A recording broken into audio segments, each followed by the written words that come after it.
Hey everyone, and welcome back to another World of Warcraft video. It is finally time to talk about what I think is the most controversial element of Battle for Azeroth, the broad changes to how every class interacts with the global cooldown. Now, while some specific class changes may be good or bad, this is a broader topic that impacts every class in the game, and many highly common gameplay scenarios. So what we're going to do in this video is start off by explaining what the change is, then I'm going to give you some examples of the implications of this change. Once that's done, we're going to cover the pros and the cons, why Blizzard would actually want to do this, and then finally, I will give you my opinion. So first, what is the GCD? Well, GCD is short for Global Cooldown. After you use most abilities, the GCD is invoked. This prevents you from spamming abilities that don't have a cooldown. Imagine being able to fire off as many arcane shots as fast as you can mash the button. It would be silly, so as you can see, a global cooldown is a required part of a game like World of Warcraft. Now, of course, World of Warcraft does make exceptions for some particular gameplay reasons. Many interrupts, of course, are off the global cooldown as they're meant to be highly reactionary, a button that you hit as soon as you register that an enemy is doing an interruptible spellcast. Currently, most offensive buffs are also off the global cooldown. However, offensive debuffs are normally on the global cooldown, especially because they are often the consequence of some sort of offensive attack like Dragon's Shout on a warrior. Then, of course, many defensives and utilities are also off the global cooldown. And really, that is the current lay of the land in World of Warcraft. But in Battle for Azeroth, an overhaul is being planned. A large number of abilities, especially offensive buffs and some defensive/utility spells, they are being added to the global cooldown. Now, there are two categories of global cooldown, 1.5 second duration and 0.5 second duration. What perhaps matters more than that, though, is just the implications of being on the global cooldown at all. So, if an ability, which we're just going to call ability X, is on the global cooldown, this is what happens. If another ability has invoked the GCD, then you will have to wait until the GCD is finished to cast ability X. That's the first implication. Then the second one is the casting X will invoke the global cooldown either for 0.5 or for 1.5 seconds. Now, to properly understand the two levels of concern with this new change that people have, we need to explain the implications for offensive buffs, and then also for defensive/utility abilities. We're going to do the latter first, as I think it has sparked off the most concern with players, and we're just going to do it through a real-world example using the Hunter ability Disengage. It is currently off the global cooldown, and casting Disengage will send your character flying backwards, so it's often used for sort of reactionary or movement reasons. Now, on live, Disengage is not on the global cooldown. This means that no matter what, if you hit your Disengage button and it's off its normal cooldown, even if you've just let off an aim shot, you will be able to use it. But in Battle for Azeroth, it is on the global cooldown and it invokes it for 0.5 seconds. So, if you cast Disengage, you'll then need to wait 0.5 seconds before you can cast something else. Now, to be honest, this is not a massive issue in comparison to the next one. By virtue of being on the GCD at all, it means that if another ability, say your normal combat rotation, has invoked the GCD, then you're not able to use Disengage. Now, to be clear, your combat abilities pretty much all invoke the global cooldown for 1.5 seconds, and of course you're in combat, so you'll almost always be casting them, meaning that you'll pretty much always be limited by the global cooldown, i.e. it's pretty much nearly always up. So if fire spawns underneath you, then you will have to wait for the GCD to finish in order to cast Disengage. Now, previously, if you needed to disengage, you just hit the Disengage button. Disengage existed in a separate category of character ability from the rest of your spellcasting, and in my view, it made it feel like an extension of your character's core movement toolkit, basically something you always had access to, assuming it was off cooldown, regardless of your other actions. So that's our example for defensive or utility abilities that are not on the GCD in Legion, but are on the GCD in BFA. Let's talk about offensive buffs, such as a Hunter's True Shot, a Warrior's Recklessness, or a Mage's Combustion. They are now on the global cooldown with a duration of 1.5 seconds. This means that they basically feel like casting regular abilities. So in Legion, you would hit True Shot and then immediately you would cast Aim Shot practically at the same time. Why? Well, comboing them together makes perfect sense. Now in Battle for Azeroth, you'll cast True Shot, then you'll wait 1.5 seconds for the global cooldown, and then you can cast your aimed shot. This impacts different specs to varying degrees depending on how many offensive buffs are a part of their core rotation. As a monk, I'll be dealing with Energized Elixir, if talented, and then Storm, Earth, and Fire.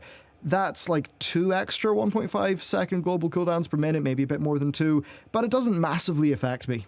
However, if you're a Fury Warrior who has, depending on your talents, quite a lot in the way of offensive buffs in the rotation, then this will have more of an impact on you. There are some cooldowns like Battle Cry, which have a very low duration of only a few seconds. Now, to counteract the change with the GCD, Blizzard have increased the duration of such ability slightly, so I believe it's went up from like 4 seconds to 5 seconds. But overall, the core here is that the intended design is not for you to pop all of your offensive cooldowns at once. Instead, Blizzard wants you to use them in a chain separated by 1 global cooldown. So that was quite a lot of talking, and basically that's kind of what's happening.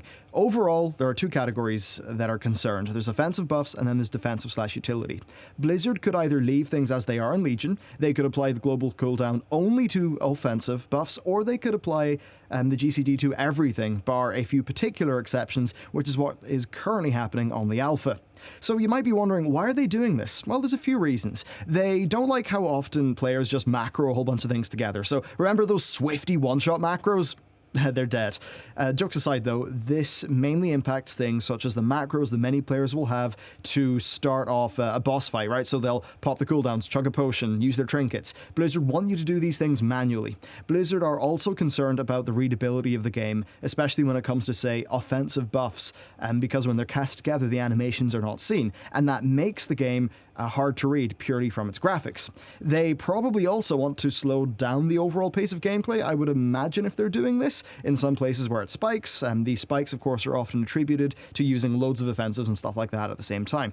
Why would you want to slow the pace of the game down? Well, most of these scenarios, I suppose, happen in dungeon and raid content, and one understandable reason for this desire could be shifting the difficulty away from playing your class and towards the mechanics of a boss fight. Let's talk about the downsides. Number 1 is clunk. Now, clunk is a terrible non-specific word that conveys a feeling, so we're going to have to do better than just say it feels clunky. This change interrupts the regular flow of play by making you wait to do an action that you would have been used to doing instantly. It also makes hitting other timings in your spec a little bit harder, as more planning is needed because there are more instances of the global cooldown. It also hurts moments of glory in some specs, and a moment of glory is pretty much when you're able to just stack everything and decimate the target and it feels awesome. Now, the best example of this, of a non-GCD ability for me, is probably a Fire Mage's Fire Blast. It feels awesome, and don't worry, it will continue to be awesome in BFA, and basically the way it works is, right, when you get a heating up proc, you smash that Fire Blast button faster than you smash that like button, and boom, you get a free pyro. Why does this feel great? Well, in my view, it's based on your personal ability to instantly react. The faster you react, the more efficient it is, and you feel like you've done well. Also, it's, an opportunity presents itself and you're able to just grab it by the balls. So it's fast-paced and it's aggressive. Fire Blast, of course, is not going to be on the global cooldown in Battle for Azeroth, but I bring it up because that feeling of that interaction, I think, is the strongest example of something feeling great because it is not on the global cooldown. I believe that a similar but lesser feeling is present in almost every class in the game when you are able to pair your offensive cooldowns with regular abilities. Let's use an Enhancement Shaman as an example. They have a short buff called Doom Winds from their artifact weapon and a really powerful ability called Storm Strike, so it feels really great to cast Doom Winds and then immediately smash your Storm Strike. In my opinion, adding a 1.5 second waiting time between those two actions really hurts the pace of the spec. It takes what is normally a tense and exciting moment and it smooths it out to, in terms of pace, feel like regular combat. So essentially, I think it homogenizes the pace of gameplay in a way that is less exciting. Fury Warriors are also quite heavily hit by this. It is possible to make a hilariously bad talent build currently where you are just sitting around casting offensive buffs and a dragon shout for seconds, and it's a bit silly. It's an extreme example, but I suppose it does kind of get the point across. Overall, I am worried that Blizzard is massively overcorrecting for something that isn't really a problem. It feels like a game design that is being very defensive against player behavior to an unnecessary degree. They don't like players macroing their abilities together, for an example, your opening macro for a boss fight. So they've implemented this change that kind of removes that. Alright, but what about when I'm not opening a boss fight and I'm not using that dreaded macro? Well, in those cases, which in my view are most cases, my class just feels a bit worse, and I'm not really gaining anything from it. I can understand how you mightn't want a macro that chugs pots, casts combustion, does all your trinkets at the same time, but Does that mean that it's worth enforcing the global cooldown on almost every other gameplay scenario, such as world content or a dungeon trash pack? Personally, I don't really think so.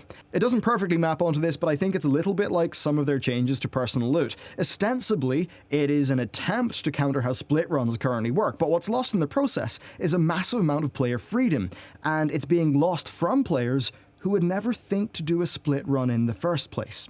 Now, as for the defensive and utility cooldowns, I think this is actually where the larger problem is, as it makes the classes feel less powerful on a very fundamental level.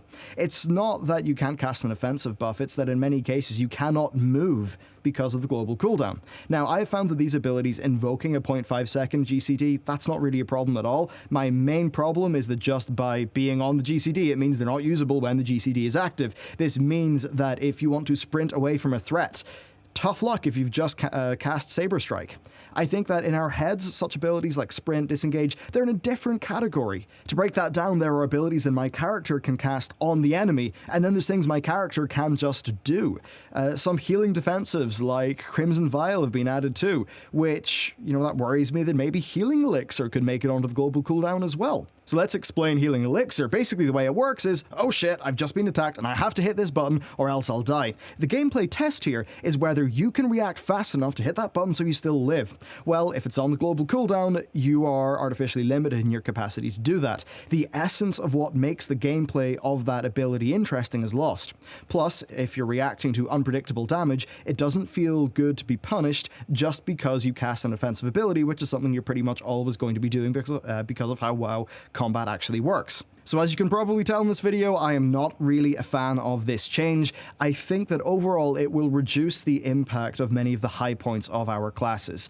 I think that it will make our characters feel less powerful, and I think it will make us feel like we have less control over them. So yes, I strongly do disagree with this change, even though I acknowledge all of the valid reasons why Blizzard wants to implement it. Personally, I would like to see Blizzard talk about it more. I would like to see them specifically acknowledge that while their stated goals may be true and are valid, you got to acknowledge the other side of the coin and the implications. A forum post that only states the positive design outcomes of a change, that's fine, but if you don't acknowledge criticism, then the community is bound to feel ignored. The longer it goes on for, the worse it will get, and I think this is a pretty much generic criticism to Blizzard's community engagement. So there you go, that's it. Thanks for sticking with me through this video. I know it's been long and dry. For me, the most important thing is we have a good faith disagreement with Blizzard, and we don't poison the well by assigning conspiratorial motives to them and saying that Ian's got some big conspiracy that he wants to destroy classes because I don't know, he wants the game to fail so he can get off work, whatever. My point is, there are actually valid reasons why Blizzard would want to do this. They are understandable. We can have a disagreement of ideas without sort of attacking everyone's motives, and I think that's what is best for an alpha testing period like this, because yes, it's still alpha, all this can be changed, and that is why I'm making a feedback video about it now. So let me know what you think about these changes down in the comments, whether you're for them or against them, and yeah, thank you very much for watching this video. A massive thank you to everyone over on Patreon for supporting the channel. They are a tremendous help, and with that, I will see you next time.